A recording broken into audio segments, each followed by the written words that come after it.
In this video, I'm going to show you exactly how I make the most powerful, most sought after fertilizer that every gardener needs.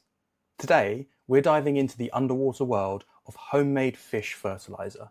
You won't believe how cheap and easy it is to make at home. You also don't need any specialist equipment. In fact, I make mine using things I have lying around at home. This kind of homemade garden input is exactly what we want to be using in our soils. It is totally unnecessary to rely on buying fertilizers from the shops. By making our own, we become more self-sufficient, but we also provide our plants with a premium food that you simply cannot buy. Trust me, it's the Lamborghini of soil inputs. Welcome back, gardeners. So this is the recipe that I'm showing you, my modern twist on the KNF Fish Amino Acid fish fertilizer. I've made this many times before. It is slightly stinky. Obviously, you're using fish. It's also a little bit gross if you're not used to cutting up fish, but once you've done it a few times, it's absolutely fine. In this occasion, I had to purchase fish from the shop.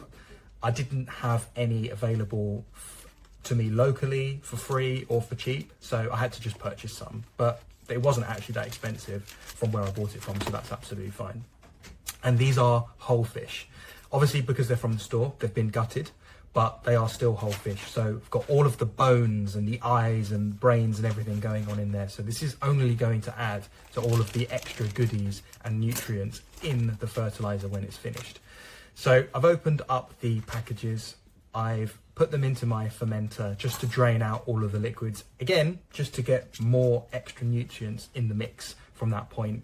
And now I'm taking the fish out onto my chopping board, and I'm obviously going to start chopping them all up and adding them back into my fermentation vessel. Now you might notice as I get through the fish's body a bit here, it can be a little bit difficult. I am using a big sharp knife here, but obviously I've got the bones and everything going on in here, in the fishes, so it is tough. So just make sure you persevere with it. Be careful, obviously you're using sharp knives and there's sharp bones in the fish, not to stab yourself or cut yourself. So take your time in this process. I really want to make sure that I'm chopping this fish up into nice bite-sized pieces.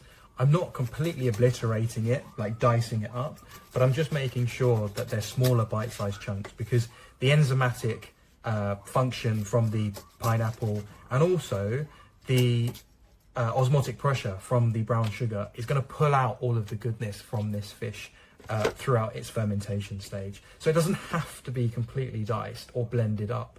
Could help, but cutting it up, as I'm struggling, you can see here, cutting it up into bite-sized pieces is absolutely fine.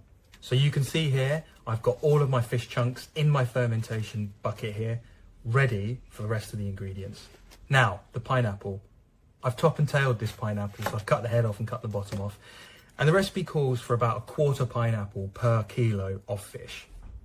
So again, I'm just cutting up the pineapple into bite-sized chunks because I am actually going to blend the pineapple.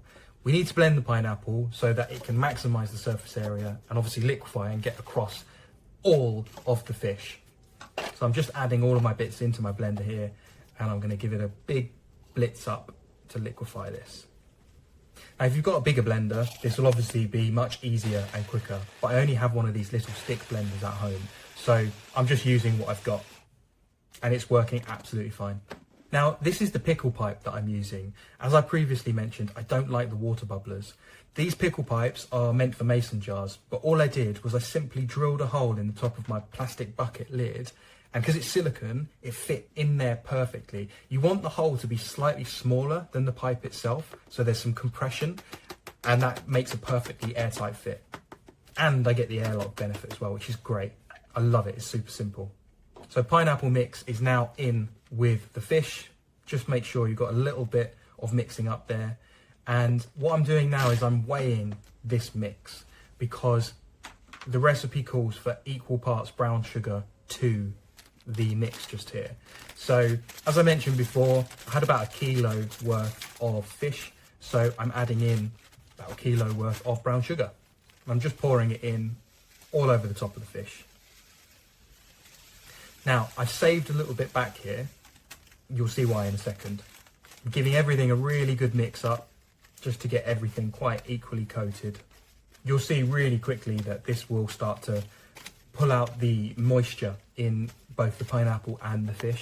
So mixing really just gives everything a good coat, but it's not completely necessary. I just can't help myself. Making sure to get every last bit in there. Don't want to waste anything. Now I'm just tamping everything down just to remove as much air from the mix as possible. It doesn't need to be totally airtight, but just making sure everything's in good contact. And now this is the saved sugar that I used before, because what we're doing here is creating a sugar cap just to go over the top. This really does help the fermentation. It helps keep the smell down because you're keeping a sweet layer at the top, and it just aids in the fermentation process massively. And that's the sugar cap that you can see there.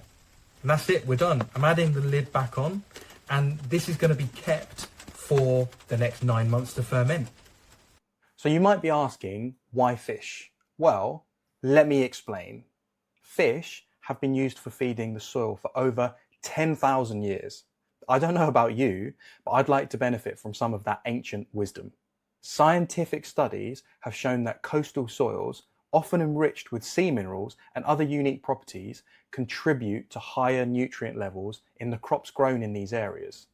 Interestingly enough, one traditional method that has been used for centuries in coastal areas is the use of fish as fertilizer. You might be more familiar with burying fish heads before planting trees. These growers knew that burying fish before planting would allow the plant to grow stronger and healthier, with tastier and more nutrient-dense fruit and vegetables as an outcome. By planting the fish, it draws in microorganisms by the billions. Fish amino acid promotes a thriving ecosystem by enhancing the growth of these fungi and feeding microorganisms in the soil. When fungi thrive, they form symbiotic relationships with plant roots, effectively increasing nutrient uptake, enhancing soil structure, and boosting plants' overall health. This symbiosis is pivotal for maintaining a healthy, resilient garden. Now, imagine if you were able to do this every single time you watered your plants. Well, you can by making this incredibly simple homemade fish amino acid. As I've just shown you, this powerful concoction is incredibly easy to make at home, transforming your plants into thriving, vibrant specimens without any need for synthetic chemicals. This innovative approach can significantly enhance your garden's vitality with minimal effort, leaving more time to sit back and enjoy the fruits of your labour. Get it? Fruits? If you enjoyed this video, then you will love my homemade garden inputs playlist, where I show many more videos on cost-saving premium inputs that you can also make yourself at home. So check out these videos right over here.